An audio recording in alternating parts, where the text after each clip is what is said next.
Sobat Barbar, hari ini admin akan membahas berita sangat-sangat menarik untuk dibahas.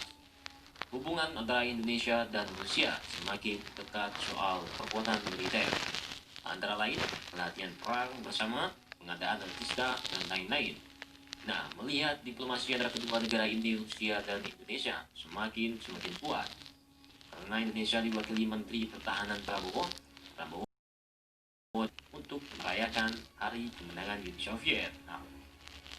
Nah, kehadiran Menteri Pertahanan Prabowo ke acara kemenangan Uni Soviet itu di Rusia ini membuat Indonesia sebelah mata Moskow bahwa kedekatan Rusia dan Indonesia ini semakin meningkat. Menteri Pertahanan Prabowo diundang sebagai satu-satunya pejabat Asia Tenggara di parade ulang tahun ke-75 kemenangan Rusia di Moskow. Nah, ini artinya hubungan Indonesia bagi Rusia dan sebaliknya. Negara dipastikan hadir dalam peringatan hari kemenangan Uni Soviet atas Nazi yang ke-75 tahun. Ternyata nama Menteri Pertahanan Prabowo Subianto ada dalam salah satu daftar final atau tamu undangan Presiden Rusia, yaitu Vladimir Putin. Mana nih fans boy Pak Putin?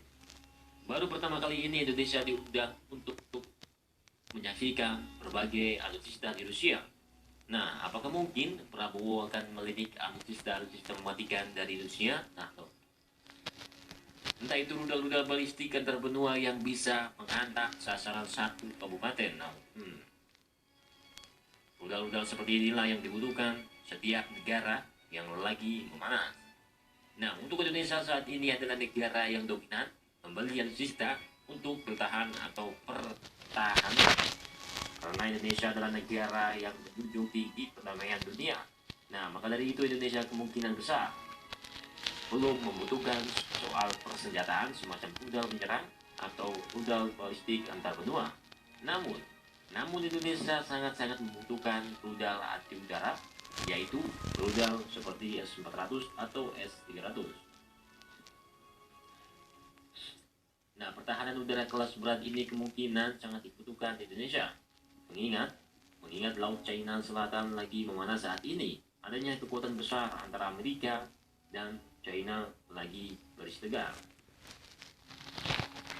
Nah, apakah Menteri Pertahanan Prabowo menghadiri undangan ke Rusia, melirik S-400 Rusia? Nah, Su-35 aja belum beres, bosku. Memang, pesawat tempur Sukhoi Su-35 ini sangat paten bila dimiliki Indonesia.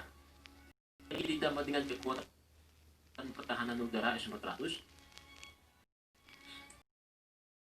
Tapi jika Indonesia memiliki rudal S-400, bahaya juga, bosku. Karena Indonesia memiliki pesawat tempur buatan Amerika, yaitu F-16. Bisa jadi rudal S-400 nyasar ke F-16.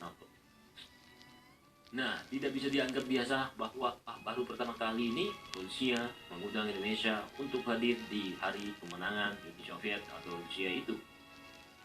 Apakah ini yang dinamakan sahabat rasa sekutu? Coba kalian renungkan.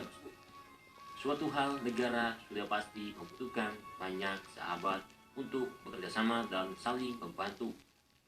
Walaupun kita kaya, kita tidak akan bisa hidup sendirian, bosku. Pasti akan membutuhkan yang namanya sahabat. Nah, Indonesia memiliki Rusia sebagai salah satu negara terkuat di dunia. Rusia atau sebelumnya Uni Soviet yang selalu menolong Indonesia. Rusia atau yang sebelumnya Uni Soviet yang selalu menolong Indonesia di masa-masa sulit waktu itu. Selalu di sisi Indonesia, itulah namanya sahabat, bosku. Rusia adalah negara yang besar dan kuat sebanding dengan Amerika. Tidak ada ruginya jika Indonesia bersahabat dengan negara-negara maju seperti Rusia. Rusia dikenal dengan kekuatan militernya yang tidak bisa dianggap remeh sedikit pun. Karena Rusia adalah gudang atau pemasok alutsista yang mematikan ke berbagai negara. Bahkan negara anggota NATO pun juga kepincut dengan alutsista buatan Rusia. Anggota NATO adalah anggota blok barat yang dikenal sebagai musuh-musuh Rusia. Rusia memandang Indonesia sebagai salah satu partner penting Rusia di kawasan Asia Pasifik. yang saat ini Asia Pasifik khususnya di Laut Cina Selatan lagi memanas bosku, yaitu kekuatan super besar Sang Naga melawan Paman Gober. Meningkatnya ketegangan di kawasan dekat Indonesia di Laut Cina Selatan perlu diwaspadai oleh Indonesia karena kemungkinan perang antara Amerika dan China ini bisa terjadi. Nah, berbagai ketegangan di Asia ini sangat-sangatlah mengerikan, bosku. Karena negara yang lagi memanas saat ini adalah negara yang berkemampuan nuklir. Contoh saja seperti India dan China, Korea Utara dan Korea Selatan, belum lagi China dan Amerika.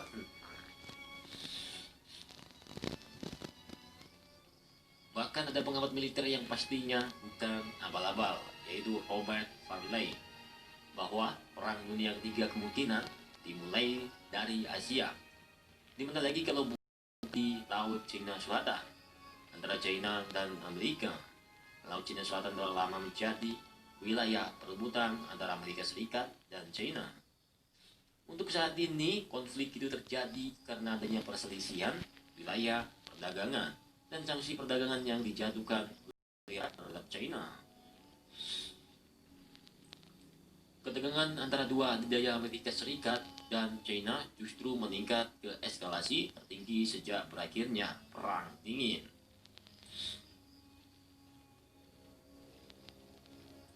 Setelah beberapa tahun terakhir, dua adidaya ini melakukan rally politik dan ekonomi. Kini rivalitas antara keduanya mulai berkembang ke arah yang lebih mengkhawatirkan setelah Amerika melakukan gelar militer besar-besaran di Laut Cina Selatan. Bahkan Amerika sudah mengumpulkan persenjataan besar-besaran ke Laut Cina Selatan. Sedangkan bagi China, Laut Cina Selatan adalah garis merah yang pasti akan dipertahankan hidup dan mati. China tidak takut kepada siapapun negara itu. Dan China tidak main-main karena selalu siap perang melawan negara-negara yang menolak klaim sepihak oleh China itu. Nah, melihat ketegangan antara kedua negara China dan Amerika berbuntut panjang ini yang bisa menyebabkan batas laut Indonesia. Nah, jika perang Amerika dan China pecah lantaran di mana dengan Indonesia, namun jangan khawatir. Kemungkinan Pulau Natuna sudah terisi persenjataan yang bisa menangkis rudal-rudal yang kemungkinan saja menyasar ke Natuna. Indonesia harus memiliki nih bos persenjataan anti udara yang canggih karena potensi perang Cina di Laut Cina Selatan ini menghimbas ke Natuna karena Natuna adalah perbatasan Laut Cina Selatan. Maka dari itu Natuna harus diisi dengan banyak pesawat tempur canggih dan rudal pertahanan dan rudal-rudal penyerang yang banyak untuk mengantisipasi serangan pesawat tempur musuh. Nah, kembali ke pembahasan soal Menteri Pertahanan Prabowo berkunjung ke Rusia. Apakah kunjungan Menteri Pertahanan Prabowo ke Rusia kemarin apakah membahas soal pembelian pesawat tempur Su-35? Prabowo sempat melakukan kunjungan kerja ke Rusia. Dalam kunjungan itu, Prabowo menemui Kementerian Rusia. Dalam kunjungan kerja tersebut tersiar kabar perihal rencana pembelian 11 unit Sukhoi Su-35. Namun, rupanya kabar ini belum dibicarakan lebih lanjut pada pertemuan Juni ini. Apakah Menteri Pertahanan Prabowo lebih memilih pesawat tempur generasi kelima, yaitu Su-57, dibandingkan Su-35? Admin juga tak tahu bosku, ini adalah rahasia negara. Kemudian pada bulan Mei lalu, tersiar kabar dari laman stasiun televisi milik Kementerian Pertahanan Rusia. Rosoboronets Export, perwakilan negara untuk ekspor atau impor produk dan teknologi pertahanan Rusia, informasi terkait Sukhoi Su-35. Perusahaan tersebut meyakinkan mampu memenuhi kebutuhan Indonesia akan pesawat tempur multiguna tersebut. Rusia menjanjikan siap memenuhi apapun permintaan Indonesia terkait Su-35. Dalam pemberitaan itu, Rusia turut menyinggung Amerika Serikat. Menurut mereka, upaya Amerika menekan negara-negara lain, termasuk Indonesia, untuk membatalkan akuisisi Sukhoi Su-35 tidak dapat diterima dan merupakan manifestasi dari kompetisi yang tidak adil dari Amerika.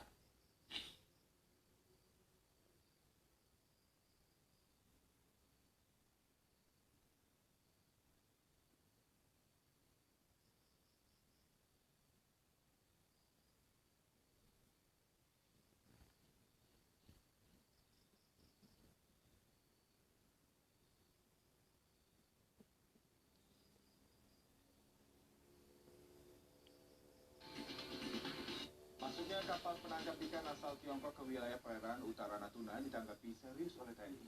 TNI melalui Komando Gabungan Wilayah Pertahanan 1 menambah kekuatan di perairan Natuna dengan mengerahkan kapal perang dan intai maritim. Dilakukan pada Jumat pagi, terdeteksi adanya 3 kapal penjaga pantai dan sekitar 30 kapal nelayan Tiongkok. 1 mil di utara Pulau Natuna yang berarti sudah masuk wilayah zona ekonomi eksklusif Indonesia. Menanggapi kejadian itu, Panglima Kogab Wilhan I mengerahkan 2 kapal perang yang bersiaga di Pulau Natuna. Selain itu 3 kapal perang lain sudah